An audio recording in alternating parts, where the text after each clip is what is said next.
Welcome to the JRPG Canon, the podcast where we discuss how fun and awesome JRPGs are by dissecting their opening slice. I am Sam Allman. I am special guest, David Bernard Houck. That's right. This is my project, my baby. I have tried to do this. This is the third time now. First one was YouTube videos, but it's awkward talking to yourself into a microphone, so I made it into a blog, but no one reads blogs anymore. So now I'm doing it as an interview podcast because talking to yourself in a microphone is very awkward. So yeah, I will have... who would do a podcast about RPGs where they only talk to themselves about it? Who would do that? No clue. Don't know anybody on this current podcast that would ever do that. But yeah, if you have not seen the YouTube video and you have not read the blog, a quick rundown on the idea and vibe of this podcast going forward. These are going to be very short episodes. They are going to take just from like the start of the game through the rough estimate is 2 dungeons, 2 towns, but not every game has dungeons and towns. Not every game is that a good opening section, but that's the play it by ear. One of our first couple episodes is going to be Yakuza Kiwami, which has neither towns nor dungeons. So it's all one big dungeon town. Yeah. So it's a little. We'll play it by ear, but just the opening chunk, enough where you will have played the game, not necessarily made progress in the game, but you have done what the game is offering you to do. The idea behind it is so many times someone's like, oh, have you played Final Fantasy VII? And I'll be like, oh yeah, I played up till around Wall Market. I didn't really like it. And the person will be like, oh my God, you didn't get to the end of disc 1. You haven't even played the game yet. But I have, because I've played like 6 hours of the thing. So the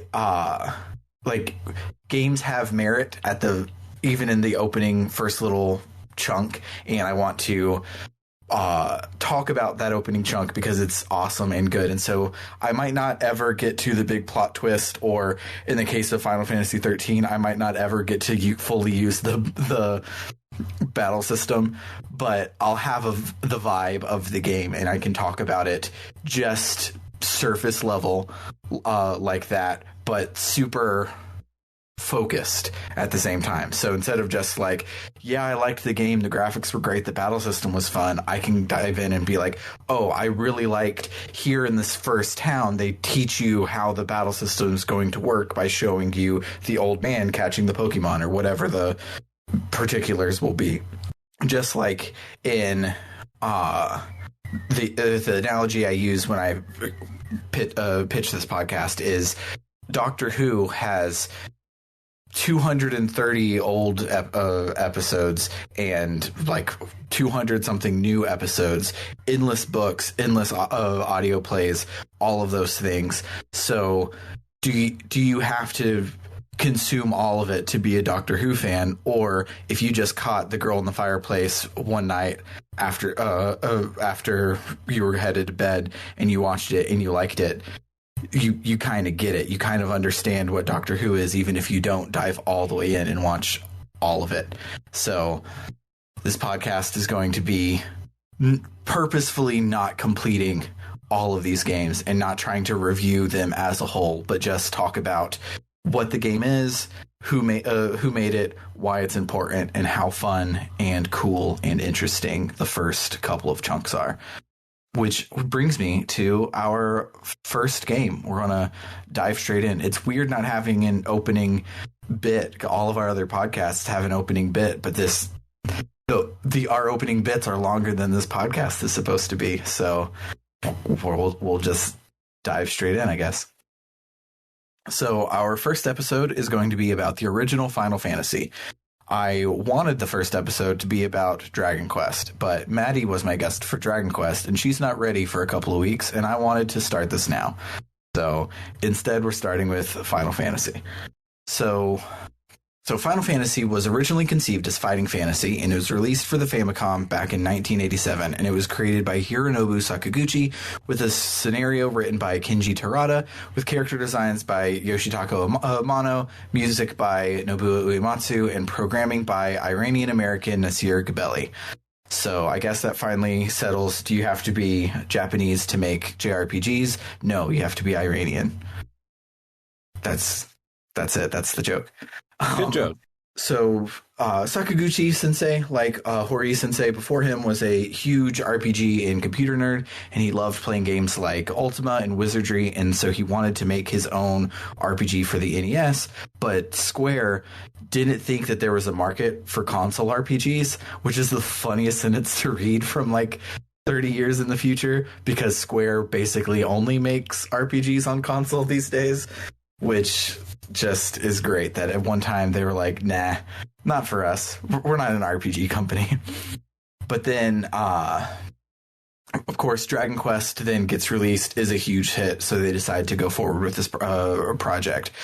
But although this game couldn't exist without Dragon Quest, the inspirations, at least according to interviews and stuff like that, Final Fantasy is an adaptation of Ultima and Wizardry to consoles, and not as a response to Dragon Quest. Sakaguchi was like, I love Ultima, I love Wizardry, we need to do this on the NES, and they were like, no. And then Hori Sensei did it, and they were like, okay, go ahead. And so he continued it from there. So it does owe to Dragon Quest for existing, but is not a like Dragon Quest ripoff, which I thought was super interesting, because I always figured it was a ripoff because it came out later. And playing the original version for the first time for this project, I was like, yeah, this is really doing its own interpretation of these basic ideas that have been around. It doesn't feel like a Dragon Quest clone. It feels like they're both adaptations of the same thing, but they're adapting it differently. Yeah, like I've played a bunch of Dragon Quest ripoffs on the NES, and this is not one of them. It really doesn't do anything the same way that Dragon Quest does, besides just you move around and you get in random battles. So there's some apocrypha surrounding the name Final Fantasy that everybody has heard about, that Square was going to go bankrupt, so they released their Final Fantasy game. But Sakaguchi is like, that's not true. Uematsu started those rumors, which I think is great. But he said the working title was FF because it would use 2 Latin letters and only 4 kana to write it in Japanese. So they were like, that's super cool. We'll call it Fighting Fantasy. But then, because there was the tabletop RPG named Fighting Fantasy, Sakaguchi says it was a, quote, back to the wall type situation back then, and any other F word would have been fine. So they named it fucking Fantasy, and everything has been set in stone ever since. So maybe it's just because I've grown up with the name Final Fantasy, but I just feel it's a really good sequence of words to title something like this. Like, I don't know, it's more iconic than Dragon Quest, and I love Dragon Quest, but that's not a very memorable title. No, Dragon Quest sounds like the fake RPG that Drake and Josh would play on Nickelodeon. Final Fantasy 1 has been remade a bajillion times, and what's interesting, as you'll hear on the Dragon Quest episode, which will now be episode 2 instead of episode 1, every time Dragon Quest was remade after the MSX version, the math has not changed, not only in Dragon Quest 1, but in every Dragon Quest since then. It's like a very solid, unchanging series that like will add things on top of it, but the bones are all still there. Final Fantasy 1 is not the same way, not even close. So a quick rundown of all of the changes. There's like a 45-minute-ish deep dive video I found on YouTube by Austin something or other that goes in super in depth on all of the changes. So this is just a surface level. If you want a better comparison, look on YouTube. But when it was remade on the MSX2, they upgraded the sound, graphics, and tweaked some of the job classes. Then they remade it for the WonderSwan, where they tweaked the graphics even more, and these graphics stuck around basically until the Pixel Remaster. Buildings were given interiors. The text finally had the blue boxes. Cutscenes were added, and a new script was written. Wait. So the original Famicom version didn't have blue text boxes? I think it has blue NPC boxes. The fighting is the black ones we're familiar with. Oh, okay. Yeah. Because the NES version definitely has blue text boxes. So I was like, whoa, was that something they added in the localization? But sorry to interrupt. Go ahead. Yeah. Also on the WonderSwan remake, they changed the targeting AI, which is one of the two worst parts of the NES version. Gosh, the targeting AI is the worst thing about the NES version. It's not AI, just it doesn't retarget. If you're targeting an enemy and the enemy dies, then you don't target another enemy, which means you have to be very mindful. And usually I like it when a game makes you be mindful, but I don't like this. No, it's frustrating. So, the WonderSwan remake is also when you finally had a boss and final boss theme. The NES version, if you play through it the whole game, you get the same exact battle theme for every single battle, which is weird. And then finally, the items and spells were tweaked. This is the biggest overhaul, and it basically every version after this is based on the WonderSwan version. So the PlayStation remake upgraded the graphics a little more. Specifically, the battle backgrounds are now PlayStation 32-bit graphics. Most everything else is from the WonderSwan version. I think the Origins version on PlayStation is absolutely beautiful. It really is. It's amazing. I'm sorry to interrupt. Go on. No. It also has orchestrated music, more save slots, a bestiary, FMVs, and an easy mode. Then on the GBA remake, spells now use MP. More on this later. The item system is completely redone. Classes are completely rebalanced. The difficulty is reduced, and there's even more targeting AI tweaks and some new optional dungeons. Then they made a flip phone version, which basically removed everything, including sound effects. All they improved was you can turn dashing always on, because you couldn't hold two buttons at a time on a flip phone. And then they added a quick save feature.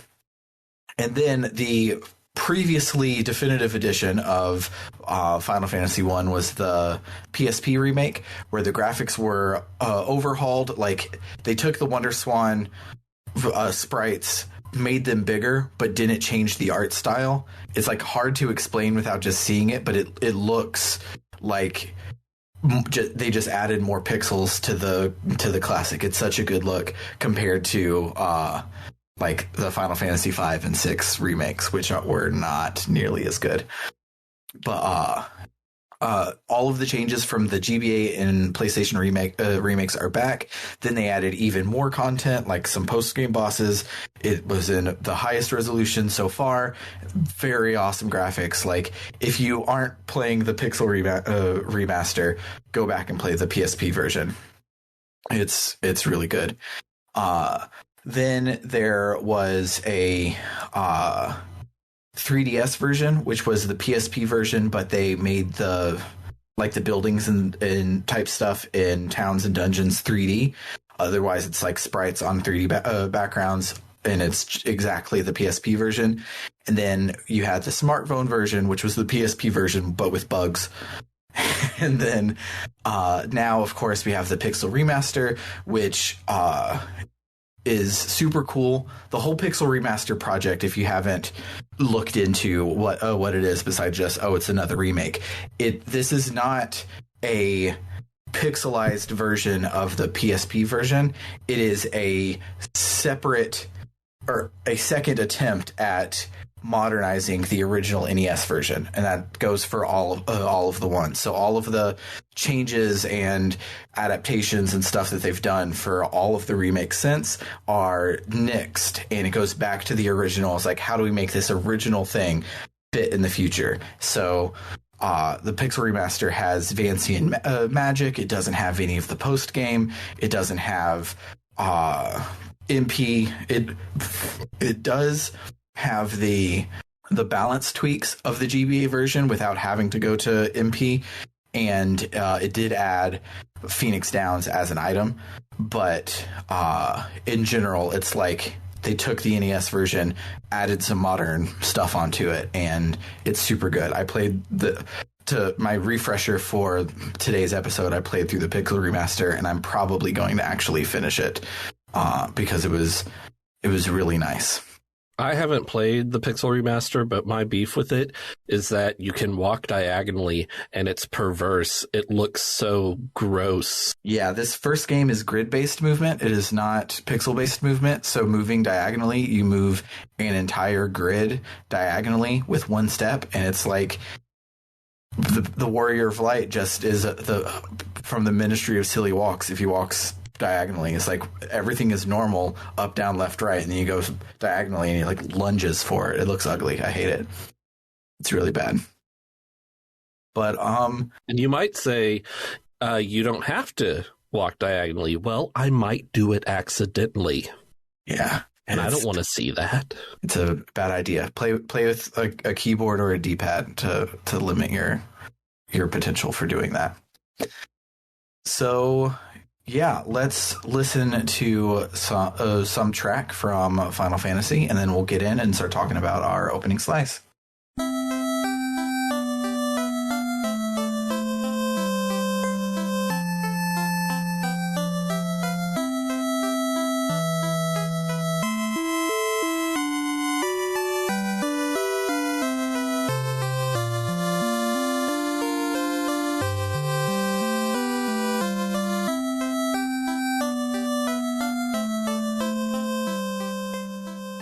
So when you first load up the game, you're greeted with the opening crawl, Star Wars style, which sets the scene for you.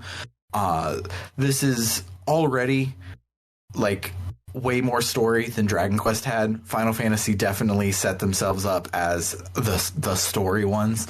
As if we were to continue and beat this game, there's like time travel and time loops and all this story type stuff that Dragon Quest had no interest in whatsoever.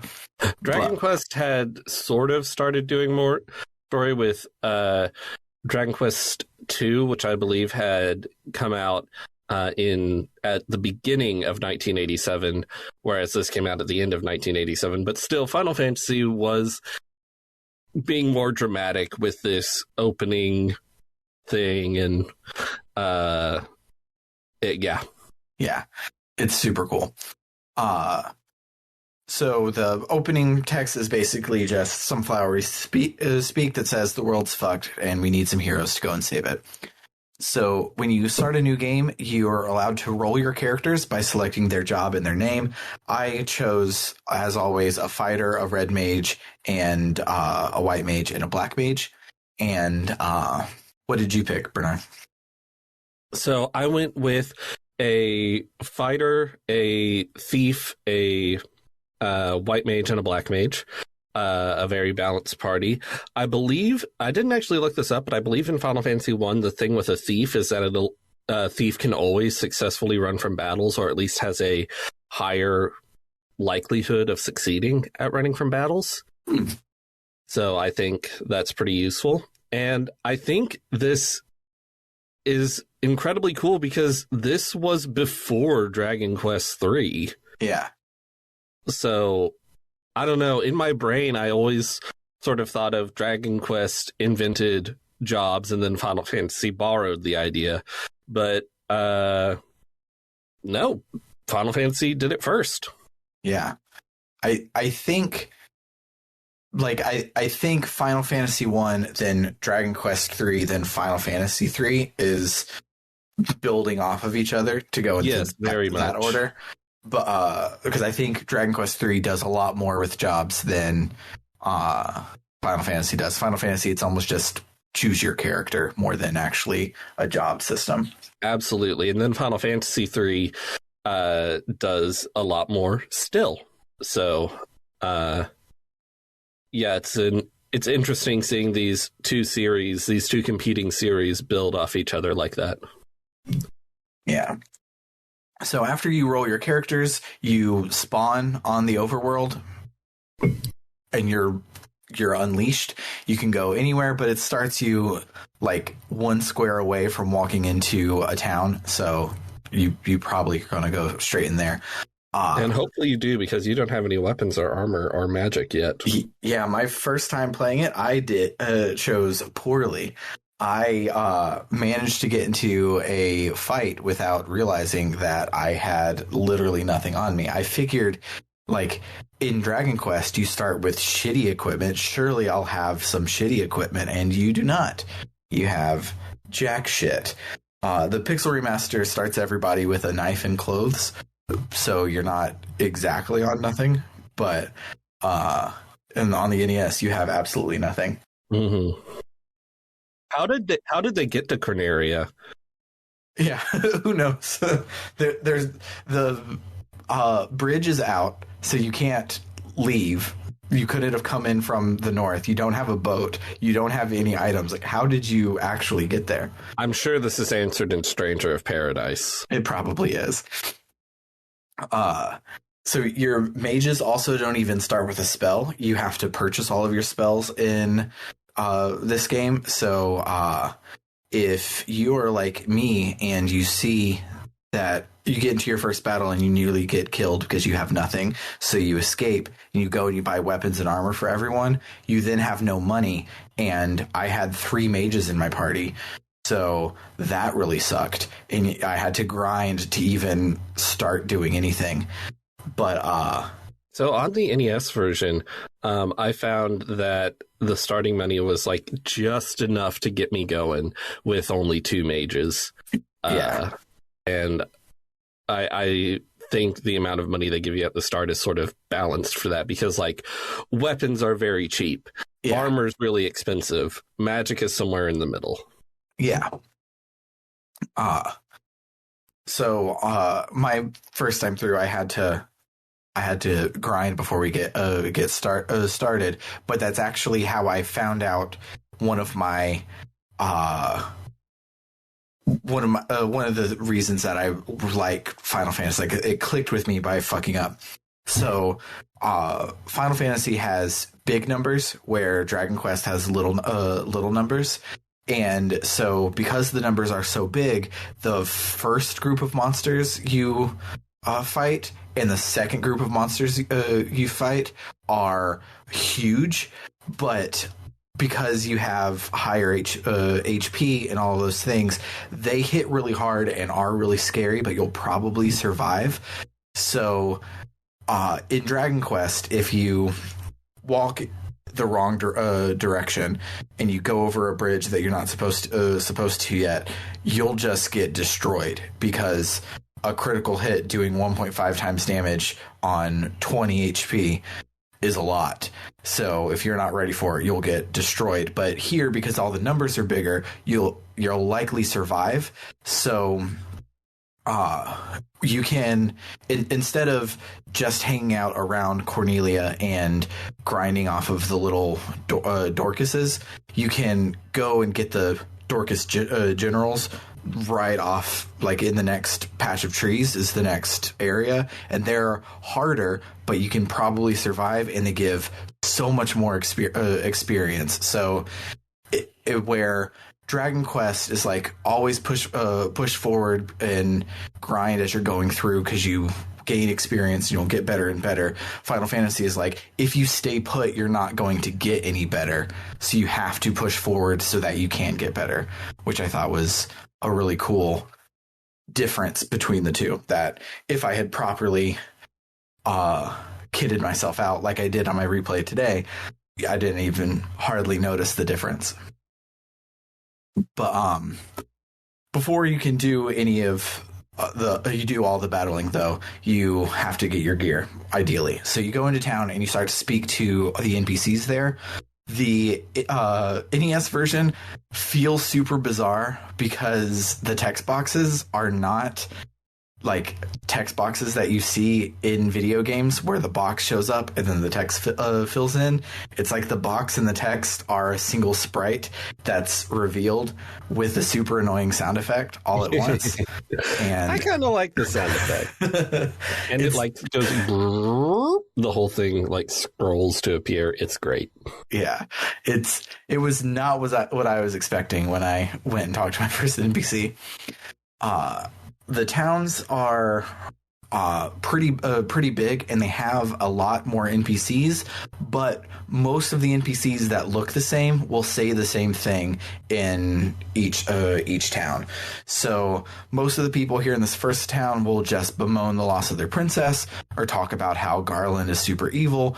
And when you make it into the castle, in the NES version, the king just has a single text box, and his advisors say the same thing. The NES version is pre-cutscene, so everybody just says one thing.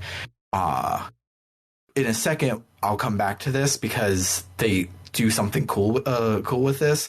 But for now, we get our gear, and we know that Garland's castle is off to the west, and that there's a princess waiting on us inside. So we start to make our way westward, pausing to heal up or buy spells and items, whatever we need to. We grind our way until we eventually make it to Garland's castle. The dungeon is dressed up to be a real space, not just a random maze like Dragon Quest and Wizardry, etc. I keep referencing Dragon Quest as if I've already done the Dragon Quest episode. I'm sorry. I meant to, but you'll tune in next week and you'll understand all of these references. But I'm coming into that first dungeon and seeing that it's set up to like it's a real castle, I thought was really cool, because these most early RPGs are just like, oh yeah, this is his castle. It's shaped like blah, blah, blah, blah, blah, blah, blah.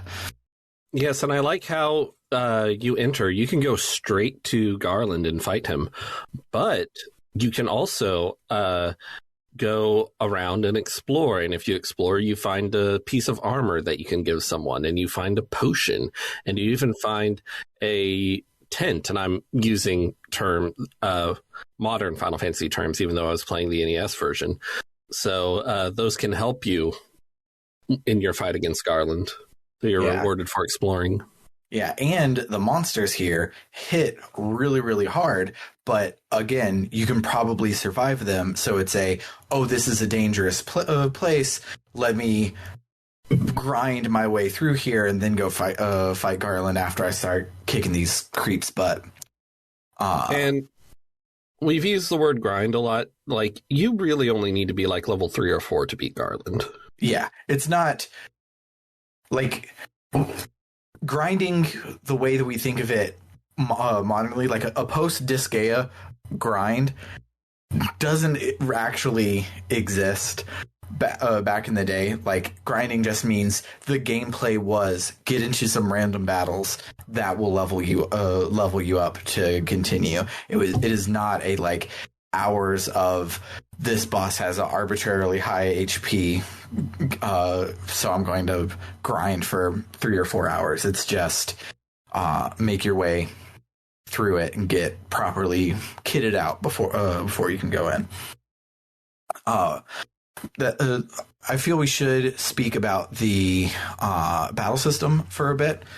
So, Final Fantasy I doesn't have the series staple of active time battle yet. That comes around in Final Fantasy IV. So you have turns, and you set your tactics that you're going to pick at the beginning of your turn, and then they play out in order based on your character's speed. The original NES Final Fantasy battle screen looks like wizardry. It does not look like Final Fantasy. So if you haven't actually ever played it, go back and play it, look at it, whatever. It's very strikingly different than what we're used to from Final Fantasy games. The battle system also has a focus on the elemental properties of spells in the game. And so you, like, the creeps and zombies that you face here are weak to fire. So if you gave your black mage a fire spell, you're going to be doing better than if you had given them the lightning spell instead, which is super cool because Dragon Quest, what we saw before it, did not have any elemental properties to it yet. The original localization called the fire spell Hurt, and the bigger fire spell Hurt More, because it didn't matter what attack you were doing, you were just hurting the bad guy. So I really liked at this point, when you get in with all these creeps and all these zombies and they're weak to fire, this whole time while you're leveling up, you don't get a whole lot of spell slots. So spell slots are kind of like how they are in D&D, where you get a certain number of spell slots for the particular spell level. Unlike in D&D, you can't spend a level 2 slot on a level 1 spell. So because we only have access to level 1 spells, the first couple of levels give you, I think by the time I killed Garland, I only could cast 3 spells. But getting to that point, I basically had no spells I could do, and my black mages were just getting their asses kicked. So once you got here, because of the elemental weaknesses or whatever, they went from being, we must protect these babbies at all costs, to they're wiping the floor with everything that Garland can throw at us, which is super cool. It makes the jobs feel like they all have a purpose, instead of just being like, oh, the white mage is only going to heal the hero and the hero's going to be doing all of the main stuff. It's everybody has their chance to shine. Interestingly, the white mage, if you give them a hammer, which you can get in Cornelia, actually can do a decent bit of damage. And also, you can buy them a spell that hurts undead, of which we have a lot over here. Yes. So everybody is doing something. So you walked in and you fight Garland. He monologues at you. You defeat him. You save the princess, and she warps you back to the castle. But now that you're back at the castle, if you talk to the NPCs again, they all have different dialogues, and they're all like thanking you for the saving the princess. So while there are less unique NPCs, the world changes more as you go through it, which I think is super cool. So I'll put up with the weird text boxes and the sound effects if the world feels a little more alive. One thing I think is pretty cool is from the opening crawl text and everybody here, I figured my whole quest for the game was going to be go and fight Garland and save the princess, and then you do that right away and you bring the princess back, and then there's still the whole rest of the game left. And this game has a lot more of small episodic storylines, and so each town area has a problem. When you go there, you solve the problem however you do it. In this case, we went and did a dungeon, fought a boss, came back. In a second, we just fight some goons and a boss. But each little area has its own like Dragon Quest victory lap, where the NPCs update their dialogue and tell you how cool you are, but in like episodic format instead of a long form, which I thought was super cool. And to continue just talking about Dragon Quest all the time, I find that interesting because that format is something I associate much more with Dragon Quest. And it's not really a thing in Dragon Quest 1, but in later Dragon Quest games, it's very much you go to a town, there's a little self-contained story there, and you do the little story, and then you move on to the next town. Whereas later Final Fantasy games, it really feels like you're going to each town to move forward the main plot. And so we could stop here because it's a literal vertical slice. It was back in the day they offered demos for this game, and building the bridge to the mainland was the end of the demo.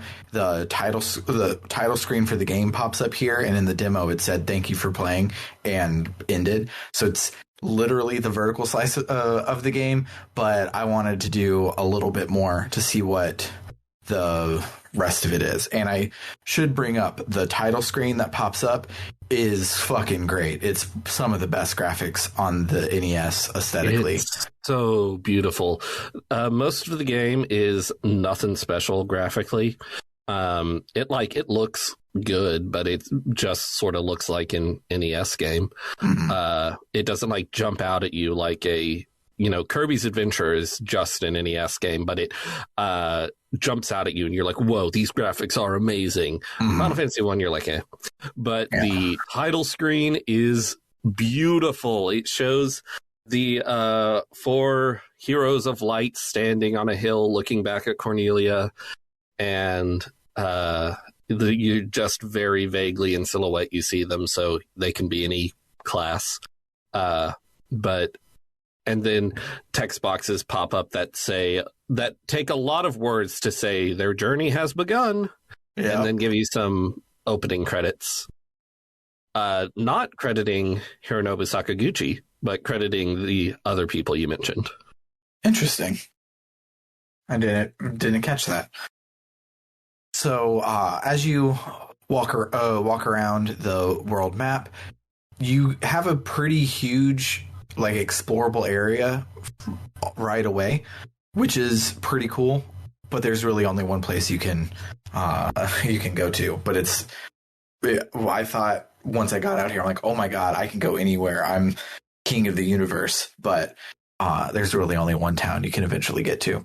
I really like this part because you don't know where to go, and you might go north, and the monsters are really strong. So you'll be going north, and you're like, if I go a little farther north, maybe there will be a town, but I'm out of magic. Should I turn around and go back to Cornelia?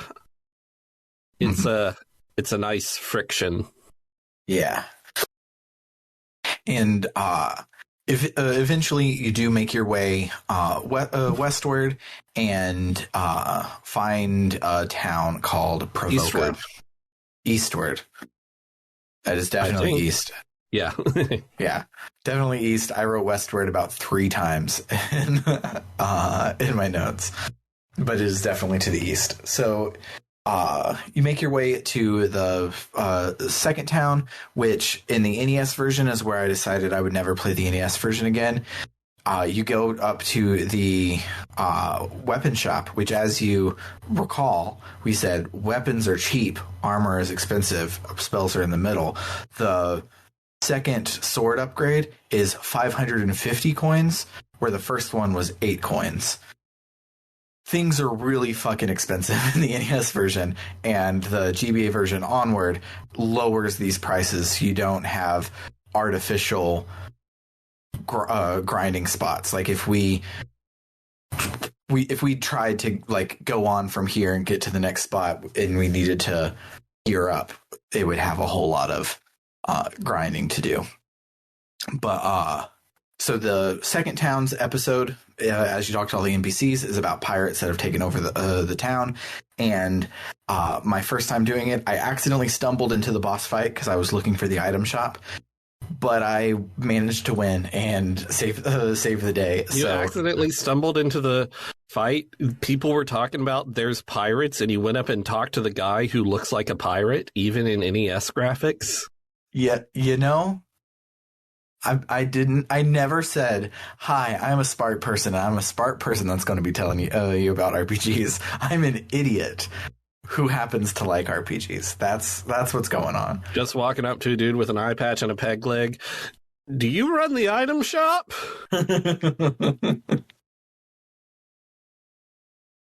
Anywho, so you beat the pirates, and they promise to be good, and to prove it, they give up piracy and give you their pirate ship. So right out of the gate, 2 hours into playing the game, you get the boat, which feels super huge in retrospect. Like normally you play disc 1, then you get the boat. The disc 2, you get the like hovercraft, and then disc 3 you finally get the airship or whatever, and here you get the boat really cool, really early, which is really cool. After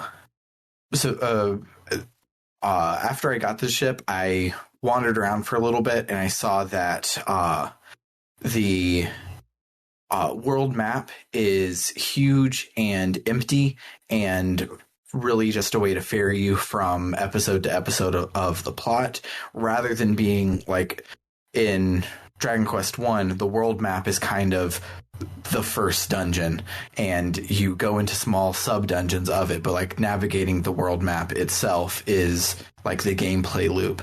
And here in Final Fantasy 1, that's not really the case. It is, you use it to grind, but you're mostly traveling on it. Which is pretty cool. That's a good point. The world map of Dragon Quest 1 does feel like the dungeon of the game. Mm-hmm. It definitely feels in sort of a Zelda 1 type way. Yeah. So this is where I will where we stopped. So we'll listen to some other snippet of a track, and then we'll talk about our final thoughts on the game as a whole.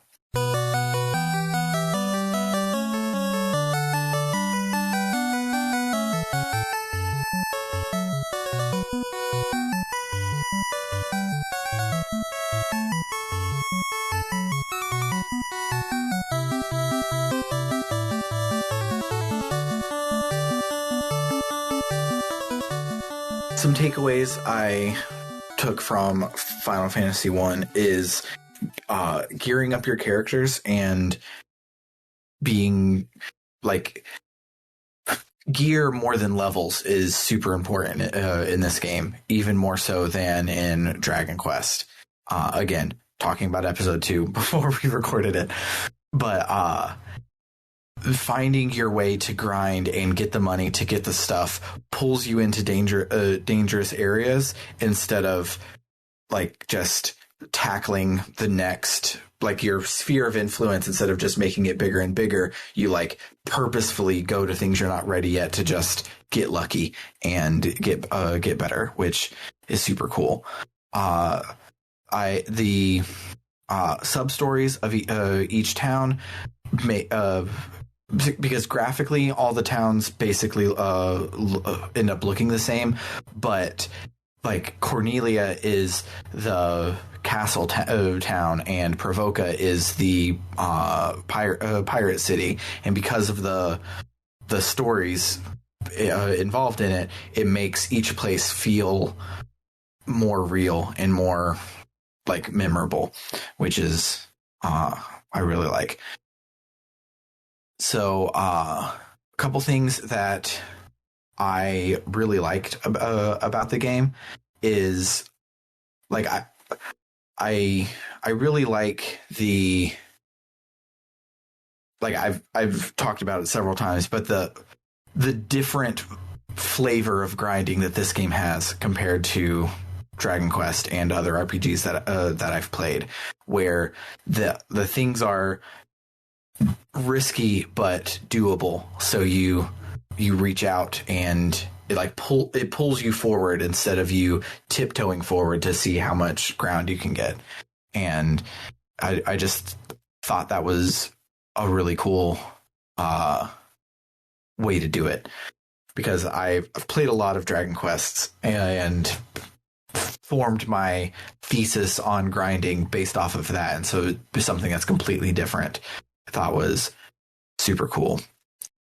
I also liked when I figured out that the creeps were weak to fire, and it felt like I, the player, unlocked the skills of as if I were playing a action game or a platformer, like where you have to do the right things at the right time. I felt like I had mastered this game to be like, oh, they're weak to fire. I have fire on both of my mages. I'm going to kick ass and take names. And I thought that felt really, really cool. Funny enough, I'm guessing you wouldn't have had that moment if you'd played the game back in the day, because I know the NES version came with like a huge manual guide thing and like a monster chart and stuff. So it probably said use fire on the creeps somewhere in there. And you probably read the whole thing on the way back from Walmart. Yeah. So I want to share an anecdote about this game, which it really, it shows an interesting bit of personality in this game. So I originally played Final Fantasy I on the Game Boy Advance, the Dawn of Souls version, way back when the Game Boy Advance version first came out. And there's a line that stuck with me all this time, and it's in Cornelia. There's a well off to the left side of town. Mm-hmm. And if you investigate it, in the Dawn of Souls version, it says, it's a well. It looks like you could climb inside, but you can't, really. I thought that was hilarious. It's very hilarious. And I didn't know anything about Dragon Quest at the time, so the idea of it being a Dragon Quest reference didn't occur to me until I shared that with Maddie Grace Webben, who was already a Dragon Quest fan at this time. And she was like, oh, that's a Dragon Quest reference. But, dear listener, I was playing the NES version for the first time for this project. And I went and looked at that well, and it said, this is a well. You might think that there is something to it, but in fact, it is just an ordinary well. And I was like, wait, what? Because you can't go down wells in 1 or 2. Yeah. And then I was like, but wait, the North American version of Final Fantasy came out in 1990 after Dragon Quest IV, and I'm pretty sure Dragon Quest IV is the first one where you can go down wells. 3. You can, 3? You can. Because I haven't played 4, so I know it's not 4. Okay, well, point is you can't do it in 1 or 2, which were the only ones that were released when Final Fantasy I came out in Japan. Mm-hmm. So I found the Japanese version of Final Fantasy I named everyone and I went into town, looked at that well. I typed in the nightmare pixel hiragana on Google Translate. The translation Google Translate gave me was, it's a well. It's a well that seems to have nothing. So that little bit of personality was in the game since 1987, before Dragon Quest put wells in games. So it's not a Dragon Quest reference. Maybe it's a reference to something else. But interesting. I just thought that was an interesting anecdote. Yeah, I always thought that was a Dragon Quest reference. And I actually ended up playing the entire slice we talked about today in the Dawn of Souls version as well, because that version has beautiful graphics and actually beautiful music. Some of the tracks are really good, even though it's on the Game Boy Advance sound chip, which is not great. Yeah. But like the Cornelia town theme is great. Speaking of other versions and good music, the Pixel Remaster music is amazing. But like I mentioned before, it is a pixel remaster of the NES version. So Garland's, like, the boss theme is a, like, different orchestration of the random battle theme, because the original version didn't have different themes. So it still has the ba-dun-dun-dun, like, motif, but is more different, which I haven't played any of the versions that added boss themes, so I don't know if it was the same way prior, but I thought that was super cool that it still was the same track. It just was like the epic version versus the random battle version. Mm-hmm. Final Fantasy 1 has a bunch of interesting quirks that don't really make it into the next set of games, so I think they're interesting to look at. And one of my favorite ones is that the NES was never designed to have battery saves. So when the NES powered down, the electronics did not isolate the memory on the cart from the power supply like it did when you powered it up. So the little bitty power surges could arbitrarily change the save RAM's data if you just turned it off. So most games with a save feature, they either have a special chip on their carts that can talk to the machine and make it protected, or how Final Fantasy does it is when you save to the end, the innkeeper turns to camera and says, make sure you hold down the power button when you turn it off so that you don't accidentally fuck up your game. And I thought that was super cool. Yeah, that was funny. I really like this game, and I think I want to keep on playing the NES version just for fun, because it's an interesting look back into the past of JRPGs, and it's a good bedtime game. Mm-hmm. I will say one interesting thing I found out when I was looking up stuff about this is, Phantasy Star for the Master System came out 2 days later. What a weekend. Yep. And honestly, I think that kind of makes Final Fantasy look a little bad, because Phantasy Star is way better and feels way more advanced. Yeah. I still really like Final Fantasy 1 on the NES, but Phantasy Star is cooler. Yeah. And you should definitely do an episode on it. I will. So eventually. I also really liked Final Fantasy 1 a lot more than I thought. When I played it for the blog, I liked it a lot, and I was like, I'm going to replay this on the PSP. But having played the Pixel Remaster earlier today, the Pixel Remaster is really good. I don't know which one would be a definitive version. If you don't like spell slots, play the PSP. If you do like spell slots, play the Pixel Remaster. If you like old weirdness, play the NES. But yeah, I'm personally a big fan of the Fantasy and Magic in Final Fantasy 1. I don't think every game should have Fantasy and Magic, but I think it adds a little bit of personality to Final Fantasy 1's systems. Because if it's just MP, it's just a worse Dragon Quest 3. Yeah, but with Fantasy Magic, it's different, and that's why I really like the Pixel Remaster. Is it has a lot of the more modern stuff, like randomly, because as you may or may not know, Chocobos and Moogles, the two mascots of Final Fantasy, were added in Final Fantasy 3 and not in Final Fantasy 1. So the Pixel Remaster changes some of the statues in Cornelia Castle to have Chocobos on them, just to make it more of a Final Fantasy game, which is silly. But there's other like modern trappings without changing the underlying gameplay. So I highly recommend the Pixel Remaster. And when you do it, download a font don't play with the default font. That's the biggest. It is so easy to change the font. Just Google Pixel Remaster font, and they'll tell you a good font, and you can download it, and you literally just drag it into a folder. It is ridiculous. One of the easiest mods out there.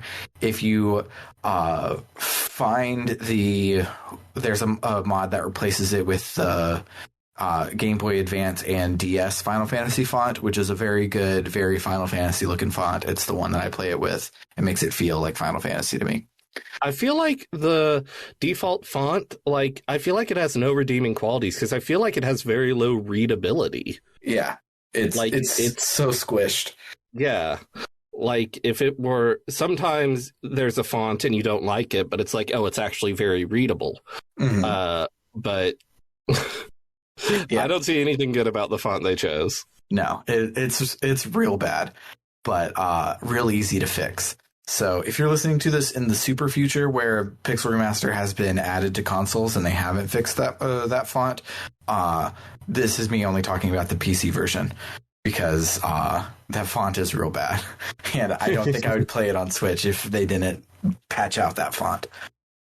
But if you liked what you heard today and you want me to talk about your favorite RPG, JRPG Canon episodes are community sponsored. So if you head on over to our Ko-Fi at www.rpgbook.club and click on commissions, you can sponsor a JRPG Canon episode. I have a lot in the hole that I'm working through, but give me more homework and you can be like, oh my gosh, you have to talk about Charles Barkley's Shut Up and Jam Gaiden. Just go and commission it, and then I'll play the first little bit and I'll talk about it. But if you somehow happened upon this podcast because you were searching for Final Fantasy 1 and you didn't notice that we have 3 other podcasts that you listen to. Our normal podcasts are a huge focus on the story and not necessarily the game design like we were talking about today. So you can check out our main series. If you like Final Fantasy, we've covered Final Fantasy X back in the day, and we really liked it. And we're currently covering the Final Fantasy 13 trilogy on our Longcast episodes. We are. So plenty of stuff for you to like. The next one after this will be Dragon Quest. I will make Maddie find time to do it so we can get that going. But you kind of can't do this project without starting with Final Fantasy and Dragon Quest. And in fact, starting with Final Fantasy instead of Dragon Quest was sort of a stretch. Yeah, it was a little hard. So definitely will not move any farther without covering Dragon Quest. So keep an eye out on this podcast feed for when the next one drops. And until next time, I'm Sam Allman. I'm David Bernard Houck. I'll see you soon. Bye.